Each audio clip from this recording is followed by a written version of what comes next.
Today, we're going to be taking a look at this. It's a boombox with a built-in TV. Is it a hidden gem or is it a bargain basement bust? We're going to be finding out right now on Retro Hack Shack.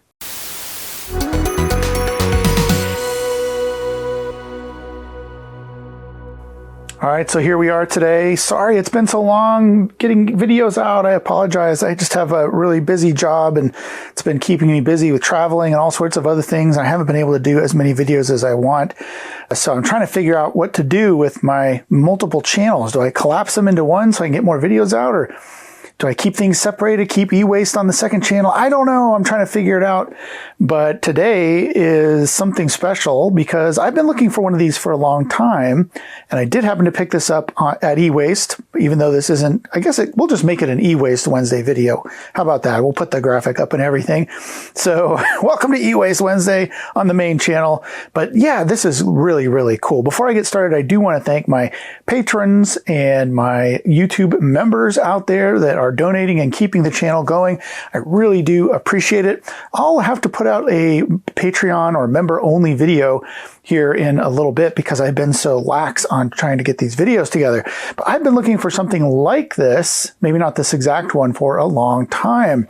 It has a built-in TV. I'm assuming this is black and white. It's got two tape decks, but as you can see, there's some issues. So let's take a closer look at this and then we'll find out if it's working or not. So right away, I didn't really pay close attention to when I picked this up. I just saw the TV and I picked it up. But after I got it back, I was looking for the Sony label or the Toshiba label or the Hitachi label. And all I could find is this down here, AEC. I'm not familiar with AEC, but I'm guessing this is probably a bargain brand. Now, you know, if this thing was in perfect condition and it said AEC and it sounded great and all that kind of stuff, I mean, it would only be, in my mind, if it works and it sounds great and, you know, that's a minor thing if it's not a big name brand. I'm not really looking to resell a lot of stuff, although I do sell stuff on my eBay page and on Facebook Marketplace if I've got extras of things, but it's not really something I'm looking to do, like to find that super rare thing and sell it. But you know, we'll see. We'll take a look and maybe this can be fixed up. Maybe we can do something else with this. I don't know. But it does have two detachable speakers on either side.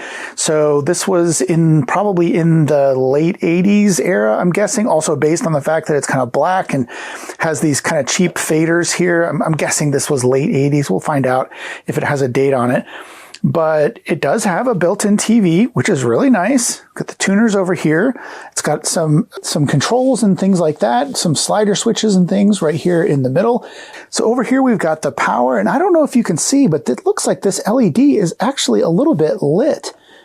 Yeah, it sure is. When I turn this off, you can see the LED actually comes on. So this, I plugged it in, it does have power, and at least the LED's coming on, so that's a good sign.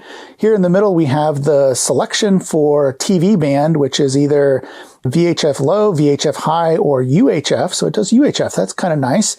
And then there's the function switch over here to switch between TV, tape, and radio. And then in the middle here, I think we have a switch for a dual function switch. It looks like it's for high-speed dubbing, perhaps, and also for mono or stereo FM transmission or pickup. So we'll have to test that out if the radio works. Just below that, we've got the two tape decks, and let's see, we can do stop eject. Well, it does nothing. This one does eject. It has a nice soft eject, but this one does not eject. So what's going on there? Oh, it makes some noise when I hit play. Yeah, but it doesn't eject, so something's busted there. I mentioned before the equalizer, of course, and a few buttons for the radio and TV tuning. And then on the back here, there's not much going on. There is a few connections for headphones, for example. We've got the plugs that are connected to the speakers. It's got contrast, brightness. I don't know what that last one is, maybe vertical hold for the TV. And then on this side, looks like we have a mic input and a 12-volt power input. And then right up here, we actually have the date of manufacture, manufactured April 1988. So yes, like I thought, and it says it's distributed by, if my eyes would focus, JW Trading Corp, I guess. And it is this brand I've never heard of, AEC. So that is quite interesting.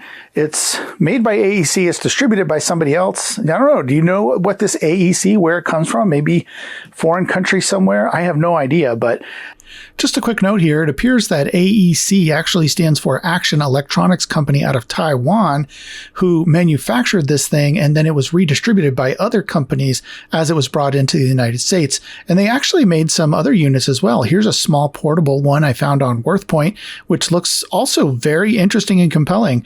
But yeah, I did find out a little bit of information about AEC. Let's see if there's any batteries, let's hope not, any batteries in the battery compartment as well, because I bet this thing takes a lot of batteries. Oh, and there is, and I just pulled the power up, but that's okay. Oh my, I don't see any crust. Oh yes, there is crust. There is crust. Let there be crust. There's definitely some crust in here, but it doesn't look like there's so much on the terminals. It's in between the batteries. So I'm going to go ahead and get the batteries out of here now. It looks like they're called, a bunch of them, there's 2 Energizers. The rest are called Kodak Supralife. Who remembers that brand? Well, the Kodak Supralife did not have the crust on them.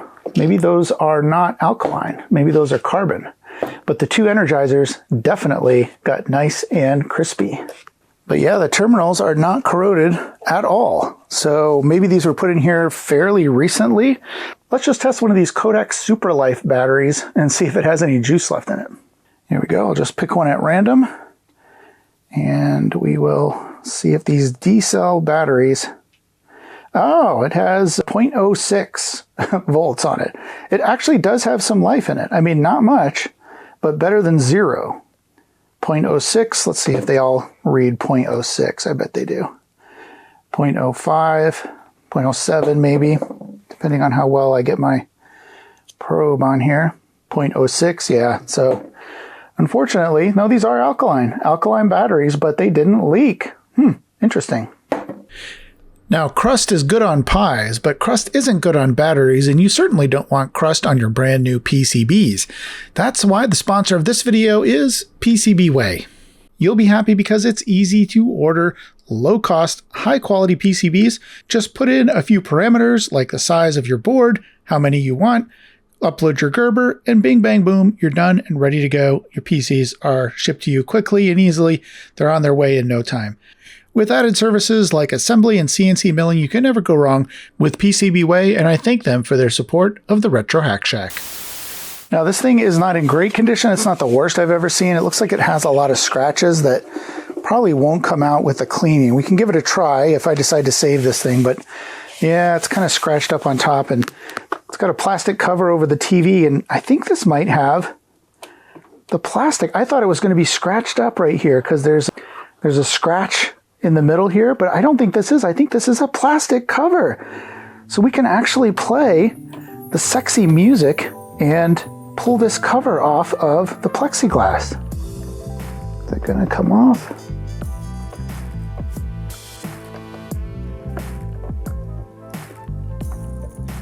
Oh no, it's my first sexy peel fail. It just wouldn't work. It needs to take a pill. It's not coming off.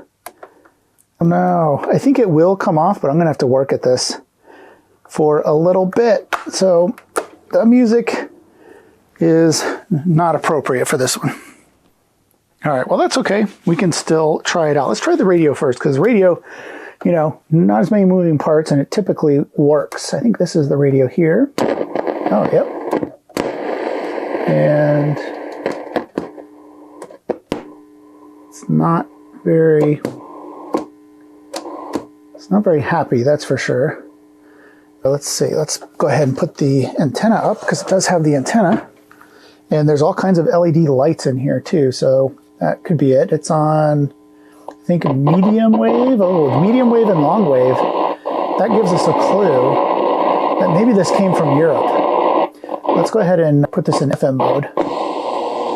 And yeah. Oh, there's a station.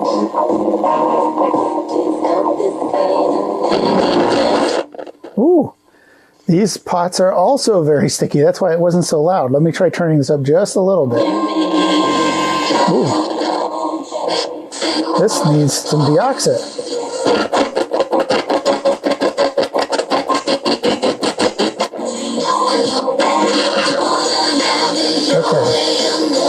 Okay, let's try turning this into mono mode and see what happens. Yeah, it clears up quite a bit. We don't have FM stereo, but we also don't have all that interference we had before.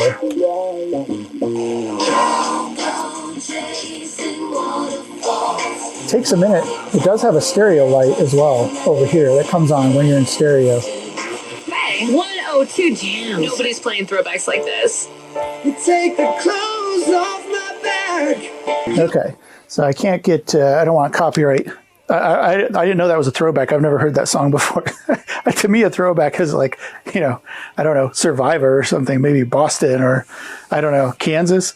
But anyway, yeah, so the radio is working, so that's good. It sounds like both speakers are working. However, we need to deoxit these pots, and I'm not sure if there's like some sort of fabric in here or whatever, so might have to work on that a little bit later. Let's go ahead and put it back into tape mode and see if we can get a tape to play.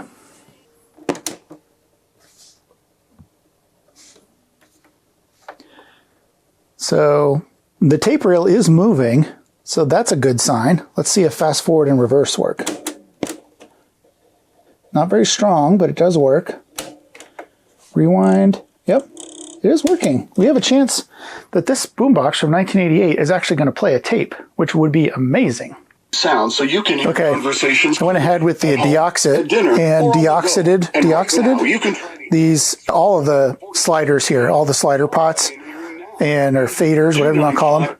That's HEAR for a 45-day risk-free home trial. I can confirm it gets very, very loud, and now the fader seems to be working a lot better. It doesn't have as many crackles in it and stuff as I move it up and down, so it seems to be working just fine now. 95 here for complete details. Since we can't get into this side, I've put this tape, which should be free from copyright concerns here. This is Anders Enger Jensen's In Space album that I've used on the channel before. So let's just see what this sounds like in tape mode. Turn it up a bit. Should be coming on anytime. Oh, there it is. Oh, I think it's too fast. This is a high-speed dubbing mode. There we go. High-speed dubbing mode apparently on this side works just whether you're actually dubbing or not. Let me turn it up a little bit.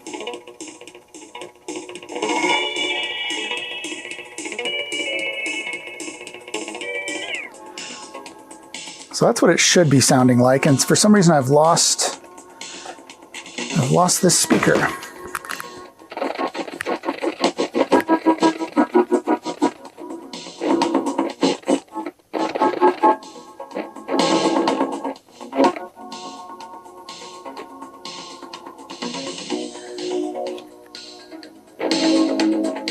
Oh no, it's there. It's just quiet, I guess.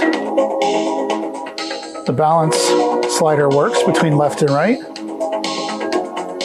Why is it? It's interesting. If this was on the radio, it would be blowing me out of the water. But in tape mode, I have to turn it way up to get a decent volume out of this thing. Really interesting, but it does work. This tape is not eating the tape. It sounds good. I haven't even cleaned the heads yet, and it's working just fine. And on this side, you know, nothing that I do down here actually is doing anything. The mechanism, it's almost like there's a mechanism in there that's stuck because I can't push the button on all the way on the stop eject, the fast forward. I mean, it comes on if I hold it down. You can hear the sound coming over the speaker there, but it doesn't actually go in all the way. There's something blocking it. Same thing with reverse. It doesn't go in all the way. Now play will go in all the way, but then the only way I can stop it is by hitting, oh, look, reverse went in there at the time. Okay, we're getting somewhere. Reverse is actually going in now. We need to get fast forward to go in. Well, I've made some progress. Play and reverse buttons are working. Fast forward, stop and eject are not.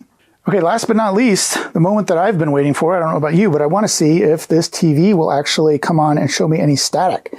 So I put it in VHF mode on low, and I'm going to go ahead and flip it over into TV mode, and we'll see if we get a picture. It's in TV mode now, and I'm not seeing any static, which, oh, wait a second. Wait a second. I can see a little bit there, I think. Let me see if I can adjust the brightness and contrast and whatnot. Well, all I'm getting is kind of a ground loop out of the speakers in TV mode. I can, if I look very closely, I can see maybe a tiny bit of static here. Brightness and contrast don't seem to be doing anything.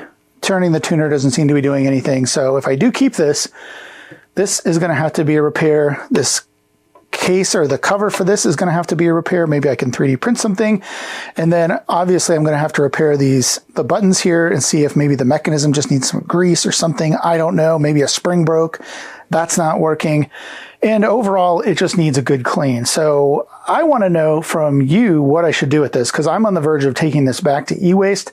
I know some of you are going to say, don't do it, but there's just so much wrong with it, so much not working. Even though the radio is working, the tape player is working, I want to have all of these things working. So what I want you to do is actually go down to the comments below and vote. If someone has voted to restore, then, and you want to restore, then upvote that. If someone has voted it's not worth the time and they've left that comment, then upvote that comment, and we'll see where this goes. We'll see how many people want to do a restoration and how many people think I should just take it back to e-waste. It is pretty cool. It's an off-brand. I've been looking one for a long time. This isn't the one I was looking for. This is not, these aren't the droids you're looking for. This is not the TV boombox I'm looking for. But yeah, should I restore it? Is it worth it? Let me know in the comments below. And then you can click on one of these videos I'm going to put over here for more retro Hack Shack goodness. I appreciate everybody's support. Thanks for watching today, and we'll see you next time. Bye-bye. End of line.